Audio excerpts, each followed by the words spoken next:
ما شاء اللہ لا حول ولا قوۃ الا باللہ العلی العظیم۔ اعوذ باللہ من الشیطان اللعین الرجیم،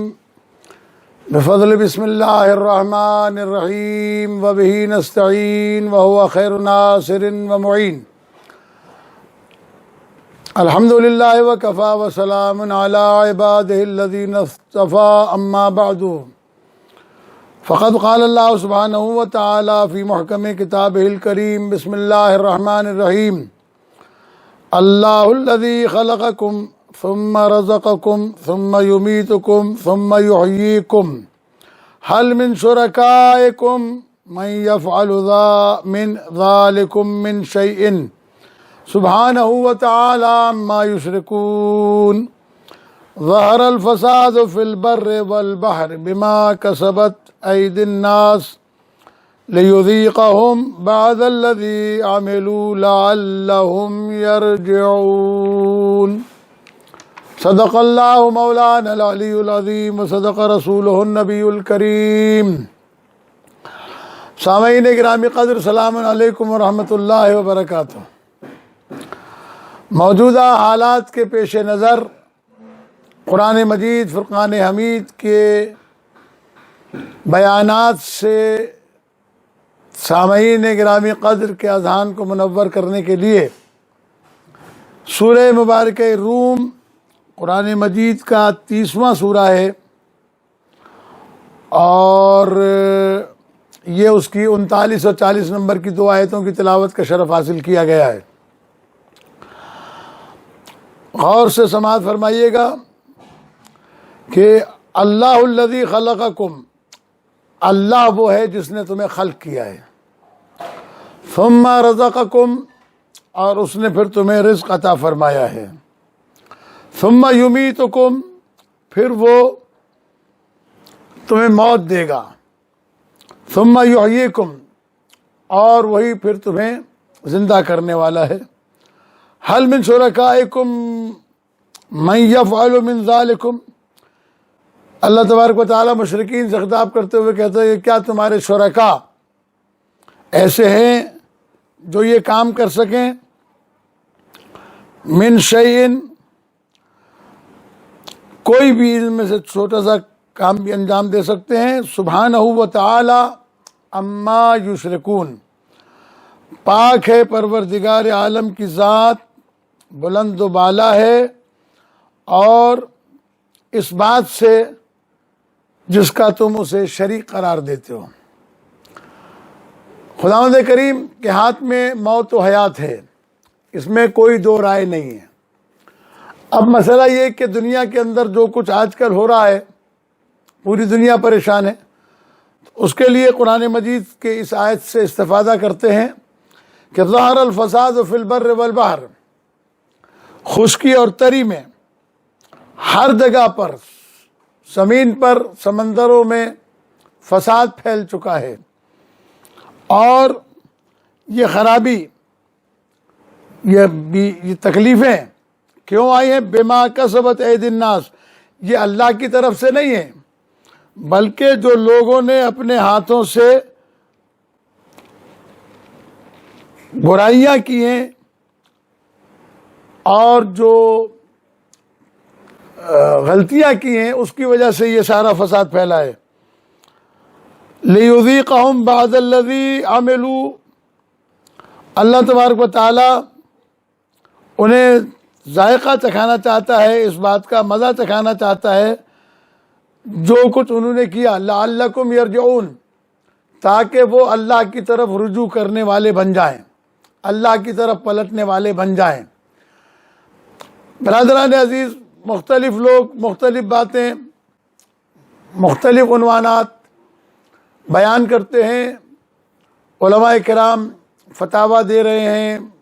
اپنے طرف سے باتیں کر رہے ہیں، ساری باتیں درست ہیں، احتیاط اچھی چیز ہے، لیکن یہ یاد رکھیے گا، حکیم یا ڈاکٹر وہ اچھا ہے جو بیماری کا علاج نہ کرے، بلکہ بیماری کے اسباب کو تلاش کر کے اس سبب کو علاج کرے تاکہ بیماری ختم ہو جائے۔ جو ڈاکٹر، جو حکیم بیماری کا علاج کرتے ہیں،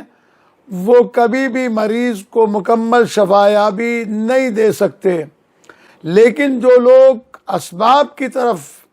توجہ دیتے ہیں تو دوا اسباب کی جاتی ہے تو خود بخود مرض ختم ہو جاتا ہے۔ آج یہ کرونا وائرس یا یہ تکلیفیں اور اس کے علاوہ یہ تو ایک چونکہ وبا پوری دنیا میں پھیلی ہے، اس لیے اس کا ایک خوف بھی ہے اور اس کا ایک اثر بھی ہے، ورنہ جو اس وقت بیماریاں ہیں مثلا ہیپاٹائٹس، گردے فیل، ہارٹ فیل، اور اس کے علاوہ جو یہ بیماریاں اور حادثاتی امراض پیدا ہوتے ہیں جن کی وجہ سے لوگ مر رہے ہیں، لوگ یہ کہتے ہیں جی یہ نہ کھاؤ، یہ نہ پیو، ایسا نہ کرو، ویسا نہ کرو۔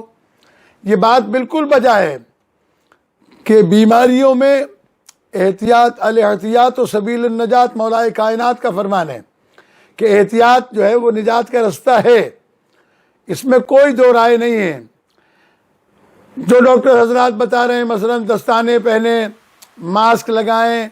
ہاتھ نہ ملائیں، گلے نہ ملیں، ہیپاٹائزر استعمال کریں، ہاتھوں کو دھوئیں، صفائی رکھیں،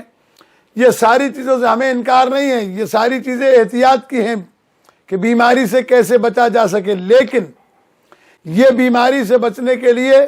اسباب بیماری کو تلاش کرنا پڑے گا۔ زمانے میں جب بین الاقوامی سطح پر کتنے لوگ فلسطین میں مارے گئے، کتنے لوگ ہندوستان میں مارے جا رہے ہیں، کتنے لوگ کشمیر میں مارے جا رہے ہیں، کتنے لوگ پاکستان میں مارے جا رہے ہیں، یہ بین الاقوامی سطح کا فساد ہے۔ جو داخلی فساد ہے، لوگ شراب پی رہے ہیں، نمازیں نہیں پڑھتے، مسجدیں خالی رکھی ہوئی ہیں، بہنوں کا حق باپ مر جائے تو بہنوں کا حق بھائی نہیں دیتے، خود ماں باپ بھی ظالم ہیں کہ جو بیٹیوں کا حق نہیں دیتے، بہنوں کا حق نہیں دیتے، جھوٹ بولتے ہیں، بازار میں ایسی اشیاء فروخت کرتے ہیں جو مضر صحت ہے، مری ہوئی مرغیوں کا تکے بوٹی بنا کر بازاروں میں کھلائے جا رہے ہیں، غیر شرعی ذبیحے کی اشیاء بازاروں میں فروخت ہو رہی ہیں، اور ہم میکڈونلڈ اور دیگر اداروں میں جا کے کھانے کھا رہے ہیں جہاں سور کی چربی کا استعمال ہوتا ہے، لیز جیسے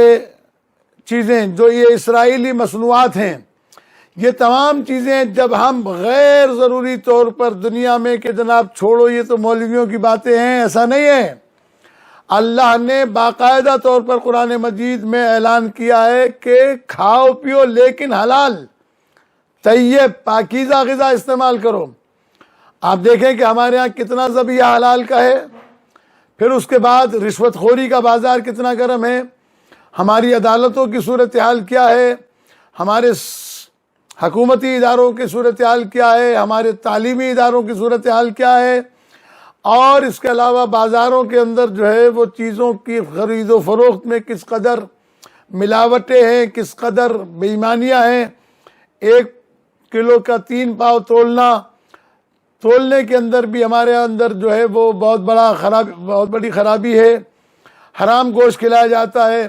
مرے ہوئے جانور کا گوشت کھلایا جا رہا ہے۔ تو یہ تمام چیزیں جب سامنے آئیں گی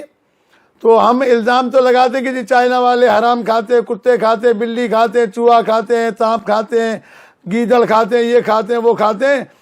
لیکن آپ بھی تو اپنا محاسبہ کریں کہ آپ کیا کھاتے ہیں۔ دیکھیے کتا سور کھانا تو بظاہر حرام ہے، لیکن کیا کسی کا مال کھا کر، پرائی زمینوں پہ قبضہ کر کے، غربا اور مساکین کی زمینوں کو ناجائز قبضہ کر کے، ان کا پانی روک کر، جو زمینوں کی کاشت کے لیے پانی ملتا ہے بڑے زمیندار چھوٹے زمینداروں کو نہیں دیتے، ان تمام چیزوں کو اگر آپ اپنے سامنے رکھیں تو پھر اس کے بعد میں ان مصیبتوں سے نجات ملے گی، ورنہ نہ ماسک آپ کو بچا سکتا ہے اور نہ ہاتھ کا دھونا آپ کو بچا سکتا ہے۔ اللہ تبارک و تعالی نے یہ کتنا بڑا عذاب ہے کہ مسجدیں بند، مدارس بند، دینی مراکز بند، اور اس کے لیے علماء کہتے ہیں کہ جناب یہ اجتماعات نہیں ہونے چاہیے، اجتماعات ہونے چاہیے تمام احتیاط کے ساتھ، ہاتھ نہ ملائیں، گلے نہ ملیں، ماسک لگائیں، دستانے پہنیں، لیکن مسجدوں کو ویران نہ کریں، اس لیے کہ اللہ تبارک و تعالیٰ نے قرآن مجید میں اعلان کیا ہے وَمَن دَخَلَهُ كَانَ آمِنًا۔ انشاءاللہ اس کے اوپر میں تفصیل کے ساتھ آپ کے سامنے گفتگو کروں گا۔ خدا کا گھر امن کا گہوارہ ہے۔ جس طریقے سے بیمار کو اٹھا کر اسپتال لے جایا جاتا ہے، اسی طریقے سے اللہ کے دروازے پر آنا چاہیے تاکہ بیماریوں سے بھی محفوظ رہیں اور جو بیمار ہیں ان کو بھی شفا ملے۔ قرآن مجید کی تلاوت کرنی چاہیے زیادہ سے زیادہ۔ گھروں میں قرآن مجید بند رکھے ہوئے ہیں، پڑھنے والا کوئی نہیں۔ بیٹیوں کو جہیز میں قرآن دیا جاتا ہے، لیکن یہ بھی سوچا کبھی کہ جس بیٹی کو جہیز میں قرآن دے رہے ہیں یہ قرآن پڑھی ہوئی بھی ہے یا نہیں؟ یہ قرآن بند رکھا رہے گا، قیامت کے دن یہ اللہ کی بارگاہ میں شکایت کرے گا۔ بے پردگی عام ہے، شادیوں میں مکس گیدرنگ، 50 ہزار روپے کی خواتین ڈیکوریشن کرا کے اپنی، اور جناب علی کیا کہتے ہیں اس کو، بیوٹی پارلر سے تیار ہو کر آتی ہیں اور نیم عریان تاکہ دنیا کے سامنے اپنی نمائش کر سکیں، اپنی دولت کی نمائش کر سکیں، اپنے نیو ماڈرن ورلڈ کا ہونے کا ثبوت دے سکیں۔ یہ وہ چیزیں ہیں جس کے لیے پیغمبر اکرم صلی اللہ علیہ وآلہ وسلم نے ارشاد فرمایا کہ آخری زمانے میں جو یہ فساد پھیلے گا اس کی وجہ سے تکلیفیں بھی آئیں گی، موت فجا بھی ہو جائے گی۔ اور آخر میں ایک بات عرض کرتا ہوں کہ حضرت نوح علیہ السلام کے پاس جب ملک الموت آیا تھا تو اس نے کہا کہ اللہ کے نبی السلام علیکم، جناب نوح نے کہا وعلیکم السلام، کیسے آنا ہوا؟ کہا آج میں اللہ کا حکم لے کے آیا ہوں۔ کہا اجازت ہے کہ میں چھاؤں میں چلا جاؤں؟ دھوپ میں کھڑے تھے۔ کہا اجازت ہے، نبی تھے خدا کے، آ گئے چھاؤں میں۔ ملک الموت نے پوچھا کہ یا نبی اللہ آپ نے 2500 سال کی زندگی گزاری لیکن اپنا گھر نہیں بنایا، تو آپ نے فرمایا اتنی مختصر سی زندگی کے لیے کیا گھر بناتا؟ تو ملک الموت نے کہا اللہ کے نبی آپ کی اولاد میں ایک وقت وہ بھی آئے گا کہ جب لوہے کے مکانات تعمیر کریں گے۔ تو حضرت نوح علیہ السلام نے کہا کہ کیا ان کی عمریں